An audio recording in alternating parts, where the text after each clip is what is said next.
తమిళ దర్శకుడు నటుడు కె భాగ్యరాజ్ కన్నుమూశారు. గుండెపోటు కారణంగా చెన్నైలోని అపోలో ఆసుపత్రిలో ఆయన మరణించారు.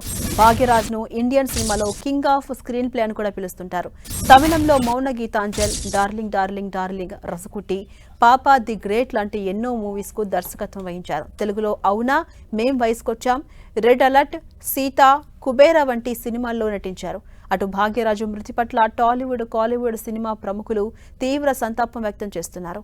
అటు ఆయన ఈ మధ్య జరిగిన ఖుష్బూ కూతురు వివాహ వేడుకకు కూడా హాజరయ్యారు.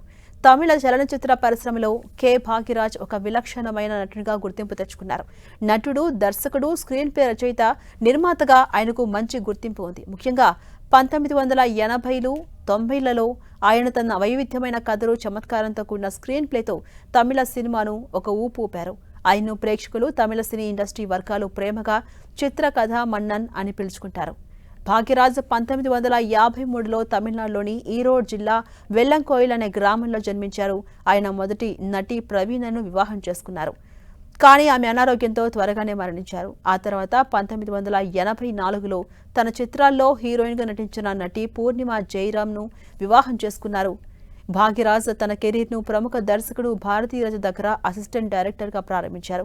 భారతీరాజ దర్శకత్వం వహించిన 16 వైదినిలే, కిలక్కే పోగుం రైల్ వంటి చిత్రాలకు ఆయన రచయితగా, సహాయకుడిగా పనిచేశారు. 1979లో వచ్చిన సువర్ణ సుందరి తమిళంలో సువరుల్లాదా చిత్రంగాల్ సినిమాతో ఆయన దర్శకునిగా మారారు.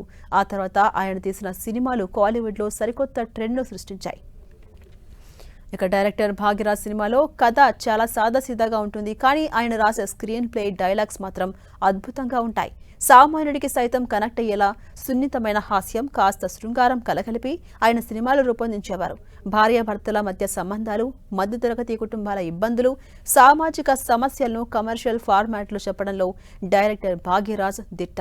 ఇక మొదట్లో చిన్న పాత్రలు వేసినా ఆ తర్వాత తనే హీరోగా నటిస్తూ దర్శకత్వం వహించడం ప్రారంభించారు. ఒక సాధారణ రూపం, పక్కింటి అబ్బాయి లాంటి ముఖ కవలికలతో ఆయన స్టార్ హీరోగా ఎదిగారు. ఆయన యాక్టింగ్లో టైమింగ్, అమాయకత్వం నవ్వులు పూయించేవి. ఇక భాగ్యరాజ్ యాక్ట్ చేసిన, దర్శకత్వం వహించిన ఎన్నో సినిమాలు తెలుగులోకి అనువాదమవడమే కాకుండా ఇక్కడ అగ్ర హీరోలతో రీమేక్ అయ్యి ఘన విజయం సాధించాయి. అంతా ఇంతే తమిళంలో మంథానై ముడిచు ఈ సినిమా అప్పట్లో ఇండస్ట్రీ హిట్గా నిలిచింది. ఇందులో హీరోయిన్ ముసుగుతో హీరోను లొంగదీసుకునే ముఠా సీన్, మునగకాయల కామెడీ సీన్ అప్పట్లో ఓ సంచలనం సృష్టించింది. దీని తెలుగులో శోభన్ బాబుతో మాయదారి మొగుడుగా రీమేక్ చేశారు. తెలుగులోనూ సూపర్ హిట్ సినిమాగా ఇది నిలిచింది. అలాగే డార్లింగ్ డార్లింగ్ డార్లింగ్ ఈ సినిమా తెలుగులోనూ అదే పేరుతో అనువాదమై మంచి విజయం సాధించింది. భార్య అందంగా లేదని వేరే పెళ్లి చేసుకునే భర్త కథతో సాగే చిన్నవీడు చిత్రం తెలుగులోనూ భారీ విజయం అందుకుంది. ఇక భాగ్యరాజ్ తమిళంలో తీసిన సుందరకాండం, విద్యార్థిని ఉపాధ్యాయుని ప్రేమించడం ఈ చిత్రాన్ని తెలుగులో విక్టరీ వెంకటేష్తో అదే పేరుతో రీమేక్ చేశారు. ఇది ఇక్కడ క్లాసికల్ హిట్గా నిలిచింది. భాగ్యరాజ్ హీరోగా వచ్చిన మరో సూపర్ హిట్ కామెడీ ఎంటర్టైనర్ ఆవారగాడు. హిందీలో అమితాబ్ బచ్చన్ యాక్ట్ చేసిన ఆఖిరీ రాస్తా సినిమాకు కథా దర్శకత్వం వహించింది కూడా భాగ్యరాజే కావడం విశేషం. 1983లో వచ్చిన ఐకానిక్ సినిమా ముందనై ముడిచ్చు చిత్రానికి గాను ఉత్తమ యాక్టర్గా ఫిలింఫేర్ అవార్డు అందుకున్నారు. సినీ రంగానికి ఆయన చేసిన సేవలకు గుర్తింపుగా 2014లో సైమా జీవిత సాఫల్య పురస్కారం లభించింది.